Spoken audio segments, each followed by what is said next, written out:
23वां अध्याय। विश्वविद्यालय से उपाधि की प्राप्ति। तुम दर्शन शास्त्र के अध्ययन की उपेक्षा कर रहे हो, इसमें संदेह नहीं कि तुम परीक्षा में पास होने के लिए परिश्रम विहीन अंतः प्रेरणा पर निर्भर कर रहे हो। परंतु यदि तुम एक विद्यार्थी की तरह मेहनत से पढ़ाई नहीं करोगे तो मैं तुम्हें इस परीक्षा में पास नहीं होने दूंगा। श्रीरामपुर कॉलेज के प्रोफेसर डीसी घोषाल मुझसे सख्ती के साथ बोल रहे थे। यदि मैं उनकी लिखित फाइनल क्लासरूम टेस्ट में पास नहीं होता तो मैं विश्वविद्यालय की परीक्षा में बैठने के लिए अयोग्य ठहराया जाता। ये नियम कोलकाता विश्वविद्यालय के बनाए हुए हैं और श्रीरामपुर कॉलेज उसकी एक संबद्ध शाखा है। भारतीय विश्वविद्यालयों में बीए की परीक्षा में एक विषय में भी अनुत्तीर्ण होने वाले विद्यार्थी को अगले वर्ष फिर से सब विषयों की परीक्षा देनी पड़ती है।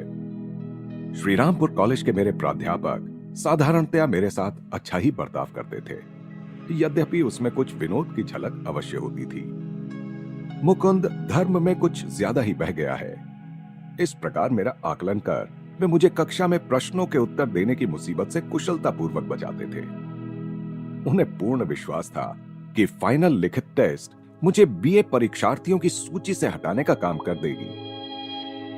मेरे सहपाठियों का मेरे बारे में मत उनके द्वारा मुझे दिए गए नाम से ही स्पष्ट था, पागल सन्यासी।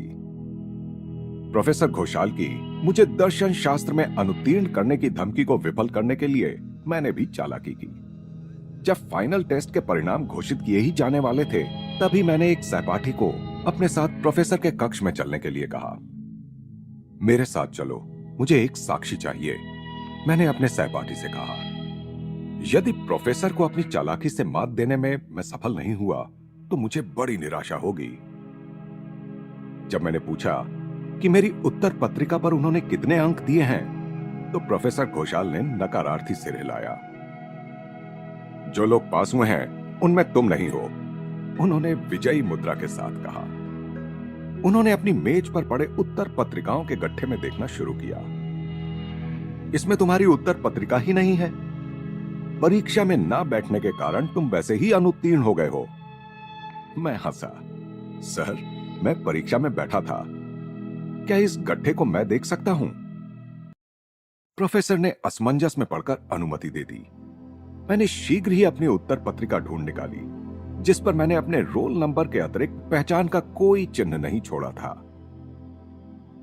मेरे नाम की लाल झंडी न दिखने के कारण पाठ्य पुस्तकों के उद्धरणों से अलंकृत ना होने पर भी प्रोफेसर ने मेरे उत्तरों को अच्छे अंक दिए थे। मेरी चालाकी ध्यान में आते ही वे गरज उठे, केवल तुम्हारी किस्मत बलवान है। फिर उन्होंने आशा के साथ कहा, तुम बीए की परीक्षा में अवश्य फेल हो जाओगे। मेरे अन्य विषयों की टेस्ट परीक्षाओं के लिए मैंने कुछ मार्गदर्शन प्राप्त कर लिया था, विशेषकर मेरे प्रिय मित्र एवं चचेरे भाई प्रभास चंद्र घोष से, जो मेरे शारदा चाचा के बेटे हैं। सभी विषयों की अपनी टेस्ट परीक्षा से मैं कष्टप्रद रूप से परंतु सफलतापूर्वक निकल गया। सभी विषयों में मुझे न्यूनतम उत्तीर्णांक जितने ही अंक मिले। कॉलेज की 4 वर्षों की पढ़ाई के बाद अब मैं बीए की परीक्षा में बैठने के योग्य हो गया था, परंतु इस अवसर से कोई लाभ उठा पाने की आशा नहीं के बराबर थी। कोलकाता विश्वविद्यालय की कड़ी बीए की डिग्री परीक्षा की तुलना में श्रीरामपुर कॉलेज की टेस्ट परीक्षा तो बच्चों का खेल मात्र थी। लगभग प्रतिदिन श्री युक्तेश्वर जी के पास जाने के कारण कॉलेज जाने का मुझे समय ही नहीं मिलता था। अनुपस्थिति की अपेक्षा कक्षा में मेरी उपस्थिति ही छात्रों के विस्मय का कारण बनती। लगभग प्रतिदिन मैं जिस दिनचर्या का अवलंबन करता, उसकी शुरुआत सुबह 9:30 बजे मेरे साइकिल पर निकल पड़ने से होती। एक हाथ में गुरुदेव को अर्पित करने के लिए पंथी छात्रावास के बगीचे से चुने हुए फूल रहते। प्रेम से मुझसे मिलते हुए गुरुदेव दोपहर का खाना वहीं खाने के लिए मुझसे कहते, जिसे मैं नित्य ही अत्यंत तत्परता के साथ स्वीकार कर लेता, ताकि दिन भर के लिए कॉलेज के विचार से मुक्ति मिल जाए। घंटों श्री युक्तेश्वर जी के सानिध्य में रहकर उनका अपूर्व ज्ञानोपदेश सुनने या आश्रम के कार्यों में सहायता करने के बाद मैं करीब आधी रात के समय अनिच्छा पूर्वक ही पंथी छात्रावास के लिए प्रस्थान करता। कभी कभी तो रात भर मैं अपने गुरु के साथ ही रहता, उनकी बातों में इतना मग्न होता कि कब रात का अंधकार भोर के उजाले में बदल गया पता ही नहीं चलता। एक रात लगभग 11 बजे जब मैं छात्रावास में वापसी की अपनी साइकिल सवारी के लिए जूते पहनकर तैयार हो रहा था, तो गुरुदेव ने गंभीर मुद्रा के साथ पूछा, तुम्हारी बीए की परीक्षा कब है? आज से 5 दिन बाद गुरुदेव। तुमने तैयारी तो कर ली है ना? मैं भय से काठ हो गया। हाथ का जूता हाथ ही में धरा रह गया। गुरुदेव, मैंने कहा, आप जानते हैं कि मेरा सारा समय तो प्रोफेसरों के बजाय आप ही के सानिध्य में बीता है। अतः उस कठिन परीक्षा में बैठने का ढोंग रचने से क्या लाभ? श्री युक्तेश्वर जी ने अंतर्भेदी दृष्टि से मेरी आंखों में देखा। तुम्हें परीक्षा देनी ही होगी, उन्होंने ठंडे निर्णायक स्वर में कहा। हमें तुम्हारे पिताजी को या अन्य रिश्तेदारों को ऐसा कोई अवसर नहीं देना चाहिए जिससे वे आश्रम जीवन के प्रति तुम्हारी अभिरुचि की आलोचना कर सकें। मुझे केवल इतना वचन दो कि तुम परीक्षा में बैठोगे। तुमसे जैसे बने वैसे उत्तर लिख देना। आंसू बेकाबू होकर मेरे गालों पर बह रहे थे। मुझे लगा कि गुरुजी की आज्ञा अनुचित थी और इस ओर ध्यान देने में और कुछ नहीं तो विलंब उन्होंने अवश्य कर दिया था। मैंने सिसकते हुए कहा, यदि आपकी ऐसी ही इच्छा है तो परीक्षा में तो मैं बैठ जाऊंगा, परंतु अभी उचित तैयारी करने का समय नहीं रहा है। फिर अपने आप से ही मैंने बुदबुदाते हुए कहा, प्रश्नों के उत्तर में मैं आपके ही उपदेशों से उत्तर पत्रिकाएं भर दूंगा। दूसरे दिन जब मैं सदा की भांति अपने नियत समय पर आश्रम पहुंचा, तो मैंने विषण्ण मन से अपने फूल श्री युक्तेश्वर जी को अर्पित किए। मेरे खिन्न चेहरे को देखकर वे हंसने लगे। मुकुंद, क्या भगवान परीक्षा में या अन्य कहीं तुम्हारी मदद करने में कभी चूके हैं? नहीं गुरुदेव, मैंने उत्साहित होकर उत्तर दिया और साथ ही कृतज्ञतापूर्ण स्मृतियों से मुझ में नव शक्ति का संचार हो गया। कॉलेज में गौरव प्राप्त करने के प्रयास से तुम्हें तुम्हारे आलस्य ने नहीं बल्कि ईश्वर प्राप्ति के ज्वलंत उत्साह ने रोका है, मेरे गुरु ने प्रेम से कहा। थोड़ी देर मौन रहने के बाद उन्होंने बाइबल के एक वचन को उद्धृत किया, पहले ईश्वर के साम्राज्य को और उसकी नीति परायणता को प्राप्त करने का प्रयास करो, तब अन्य सारी चीजें तुम्हें अपने आप मिल जाएंगी। अन्य हजारों अवसरों की तरह इस बार भी गुरुदेव के सानिध्य में मेरे मन से बोझ आज फिर हट गया।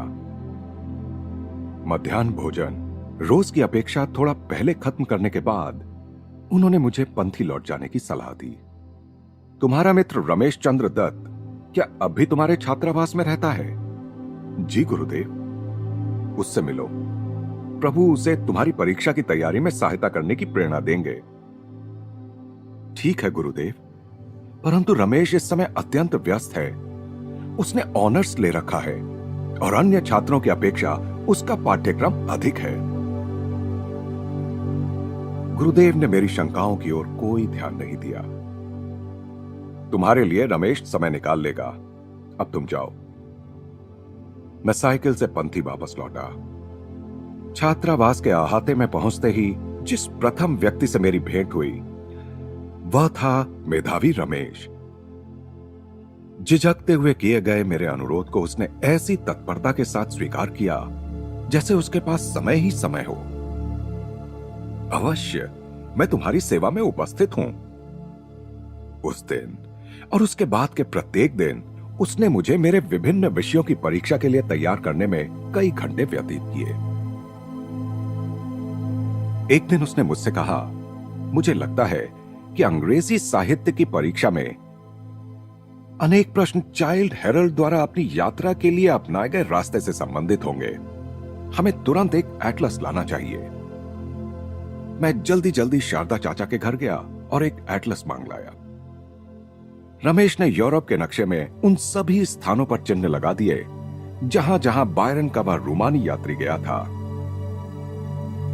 जब रमेश मुझे बता रहा था तब कुछ सहपाठी उसके मार्गदर्शन को सुनने के लिए हमारे आसपास जमा हो गए थे। उस बैठक के अंत में उनमें से एक ने मुझसे कहा, रमेश तुम्हें गलत सलाह दे रहा है। साधारणतया केवल 50% प्रश्न ही पुस्तकों के बारे में होते हैं। अन्य आधे प्रश्न लेखकों की जीवनी से संबंधित होते हैं। जब परीक्षा भवन में अंग्रेजी साहित्य का प्रश्न पत्र मेरे हाथ में आया तो उस पर प्रथम दृष्टि पड़ते ही मेरी आंखों से कृतज्ञता के आंसू बहकर उसे भिगोने लगे। उस कमरे के परीक्षा पर्यवेक्षक मेरे पास आकर सहानुभूति पूर्वक पूछताछ करने लगे। मैंने उन्हें बताया, मेरे महान गुरु ने पहले ही मुझे बता दिया था कि रमेश मेरी सहायता करेगा। और देखिए, रमेश ने मुझे जिन जिन प्रश्नों के आने की संभावना बताई थी, वही सब प्रश्न इस प्रश्न पत्र में आए हैं। फिर मैंने आगे कहा, मेरे सौभाग्य से इस साल बहुत कम प्रश्न अंग्रेज लेखकों के बारे में हैं, जिनका जीवन मेरे लिए तो गहरे रहस्य में ही लिपटा हुआ है।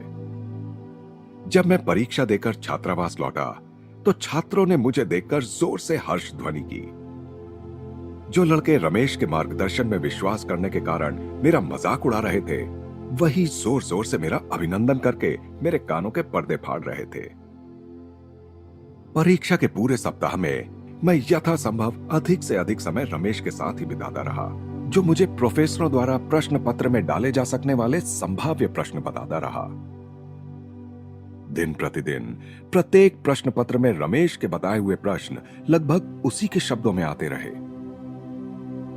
कॉलेज में बिजली की तरह यह बात फैल गई कि चमत्कार जैसा कुछ घटित हो रहा है और हमेशा अनमने से रहने वाले पागल सन्यासी का परीक्षा में उत्तीर्ण होना संभव लग रहा है। मैंने कुछ भी छिपाने का कोई प्रयास नहीं किया। विश्वविद्यालय के द्वारा बनाए गए प्रश्न पत्रों में कोई फेरबदल करना स्थानीय प्रोफेसरों के हाथ में नहीं था।